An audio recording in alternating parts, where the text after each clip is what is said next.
ಮೂಡಾ ಹಗರಣ ಈಗಾಗಲೇ ರಾಜ್ಯದಲ್ಲಿ ಸಾಕಷ್ಟು ಸಂಚಲನ ಮೂಡಿಸ್ತಾ ಇದೆ. ಇದೇ ವಿಚಾರಕ್ಕೆ ಸಂಬಂಧಪಟ್ಟಂತೆ ಈಗಾಗಲೇ ಲೋಕ ಕ್ಲೀನ್ ಚಿಟ್ ಅನ್ನ ಕೂಡ ಸಿಎಂ ಸಿದ್ದರಾಮಯ್ಯನವರಿಗೆ ಈಗಾಗಲೇ ನೀಡಿದೆ. ಅದರ ಬಳಿಕವೂ ಕೂಡ ಸಿದ್ದುಗೆ ಮೂಡಾ ಸಂಕಷ್ಟ ಎದುರಾಗಲಿದೆಯಾ? ಲೋಕ ಕ್ಲೀನ್ ಚಿಟ್ ಬಳಿಕವೂ ಸಿದ್ದುಗೆ ಮೂಡಾ ಸಂಕಷ್ಟ ಎದುರಾಗಲಿದೆಯಾ? ಸಿಎಂ ವಿರುದ್ಧ ಮುಂದುವರೆದ ಸ್ನೇಹಮಯಿ ಕೃಷ್ಣ ಅವರ ಹೋರಾಟ ಮುಂದುವರೆದಿದೆ. ಲೋಕಾಯುಕ್ತ ಅಧಿಕಾರಿಗಳ ಬಿ ರಿಪೋರ್ಟ್ಗೆ ಆಕ್ಷೇಪಣೆಯನ್ನ ಸಲ್ಲಿಸಲಾಗ್ತಾ ಇದೆ. ಕೋರ್ಟ್ಗೆ ಅರ್ಜಿ ಸಲ್ಲಿಸಲು ಸ್ನೇಹಮಯಿ ಕೃಷ್ಣ ಈಗಾಗಲೇ ಮುಂದಾಗಿದ್ದಾರೆ ಎನ್ನುವ ಮಾಹಿತಿ ಕೂಡ ಸಿಗ್ತಾ ಇದೆ. ಸೋಮವಾರ ಕೋರ್ಟ್ಗೆ ಅರ್ಜಿ ಸಲ್ಲಿಸಲಿರುವ ಸ್ನೇಹಮಯಿ ಕೃಷ್ಣ ಅವರು ಅರ್ಜಿಯನ್ನ ಸಲ್ಲಿಸಲಿದ್ದಾರೆ. ಬಿ ರಿಪೋರ್ಟ್ ಅನ್ನ ನೀಡಿರುವ ವರದಿಯನ್ನ ಪಡೆಯಲು ಅರ್ಜಿ ಸಲ್ಲಿಕೆ ಮಾಡೋ ಸಾಧ್ಯತೆ ಕೂಡ ಇದೆ. ಲೋಕ ವರದಿಯನ್ನ ಪರಿಶೀಲಿಸಿ ಆಕ್ಷೇಪಣೆಯನ್ನ ಸಲ್ಲಿಸುವ ಸ್ನೇಹಮಯಿ ಕೃಷ್ಣ ಲೋಕ ಕ್ಲೀನ್ ಚಿಟ್ ಬಳಿಕವೂ ಸಿಎಂ ಸಿದ್ದರಾಮಯ್ಯನವರಿಗೆ ಇದೀಗ ಮೂಡಾ ಸಂಕಷ್ಟ ಎದುರಾಗಿದೆ. ಸಿಎಂ ವಿರುದ್ಧ ಸ್ನೇಹಮಯಿ ಕೃಷ್ಣ ಅವರ ಹೋರಾಟ ಕೂಡ ಮುಂದುವರೆದಿದೆ. ಈಗಾಗಲೇ ಹೋರಾಟವನ್ನ ಮಾಡ್ತಾ ಇದ್ದಾರೆ. ಲೋಕಾಯುಕ್ತ ಅಧಿಕಾರಿಗಳ ಬಿ ರಿಪೋರ್ಟ್ಗೆ ಆಕ್ಷೇಪಣೆಯನ್ನ ಸಲ್ಲಿಸುವ ಸಾಧ್ಯತೆ ಕೂಡ ಇದೆ ಎನ್ನಲಾಗ್ತಾ ಇದೆ. ಮೂಡಾ ಹಗರಣ ಈಗಾಗಲೇ ರಾಜ್ಯದಲ್ಲಿ ಸಾಕಷ್ಟು ಸಂಚಲನ ಮೂಡಿಸ್ತಾ ಇದೆ.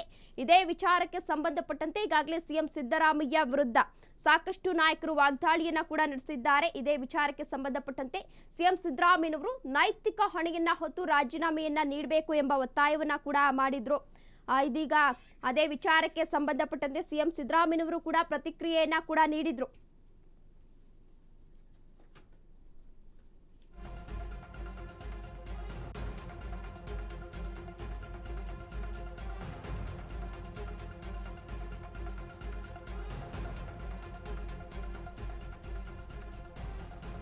ಏನು ಸಿಎಂ ಸಿದ್ದರಾಮಯ್ಯನವರ ಪತ್ನಿಗೆ 14 ನಿವೇಶನಗಳನ್ನು ಹಂಚಿಕೆ ಮಾಡಲಾಗಿದೆ ಎನ್ನುವ ಆರೋಪ ಸಿಎಂ ಸಿದ್ದರಾಮಯ್ಯನವರ ಪತ್ನಿ ವಿರುದ್ಧ ಈಗಾಗಲೇ ಕೇಳಿ ಬಂದಿತ್ತು.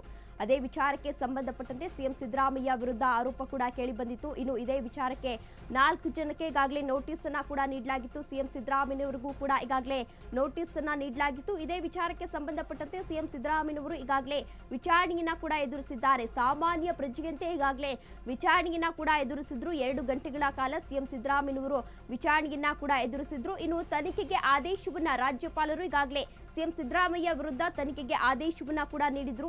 ಆ ತನಿಖೆಯನ್ನ ಕೂಡ ನಡೆಸಲಾಗಿತ್ತು. ಅಂತಹ ಸಂದರ್ಭದಲ್ಲಿ ಸಿಎಂ ಸಿದ್ದರಾಮಯ್ಯನವರು ಅದನ್ನ ವಿರೋಧಿಸಿ ಒಂದು ರಿಟ್ ಅರ್ಜಿಯನ್ನ ಕೂಡ ಈಗಾಗಲೇ ಸಲ್ಲಿಸಿದ್ರು. ರಿಟ್ ಅರ್ಜಿ ವಿಚಾರಣೆ ಕೂಡ ನಡೆದಿದೆ. ರಿಟ್ ಅರ್ಜಿ ವಿಚಾರಣೆ ಆದ ನಂತರ ಅದನ್ನ ರದ್ದು ಮಾಡಲಾಗಿತ್ತು. ಆ ರಿಟ್ ಅರ್ಜಿಯನ್ನ ಈಗಾಗಲೇ ಕೋರ್ಟ್ ಕೂಡ ರದ್ದು ಮಾಡಲಾಗಿತ್ತು. ನಂತರ ಸಿಎಂ ಸಿದ್ದರಾಮಯ್ಯನವರು ರಾಜೀನಾಮೆಯನ್ನ ಕೊಡಬೇಕು, ನೈತಿಕ ಹೊಣೆಯನ್ನ ಹೊತ್ತು ರಾಜೀನಾಮೆಯನ್ನ ಕೊಡಬೇಕು ಎಂದು ವಿಪಕ್ಷಗಳು ಪಾದಯಾತ್ರೆಯನ್ನ ಕೂಡ ಮಾಡಿದ್ರು. ಬೆಂಗಳೂರಿನಿಂದ ಮೈಸೂರಿನವರೆಗೂ ಒಂದು ಪಾದಯಾತ್ರೆಯನ್ನ ಕೂಡ ಮಾಡಿದ್ರು. ರಾಜೀನಾಮೆಯನ್ನ ನೀಡಬೇಕು ಎಂಬ ಒತ್ತಾಯವನ್ನ ಕೂಡ ಮಾಡಿದ್ರು. ಇದಾದ ನಂತರ ತನ್ನ ಪತಿಗೆ ಧಕ್ಕೆ ಬರ್ತಾ ಇದೆ. ತನ್ನ ಪತಿ ಒಬ್ಬ ಒಳ್ಳೆಯ ರಾಜಕಾರಣಿ, ಅವರ ವ್ಯಕ್ತಿತ್ವಕ್ಕೆ ಧಕ್ಕೆ ಬರ್ತಾ ಇದೆ ಎಂದು ಒಂದು ರಾಜ್ಯಪಾಲರಿಗೆ ಒಂದು ಮನವಿ ಪತ್ರವನ್ನ ಕೂಡ ಬರೆದಿದ್ರು ಸಿಎಂ ಸಿದ್ದರಾಮಯ್ಯನವರ ಪತ್ನಿ.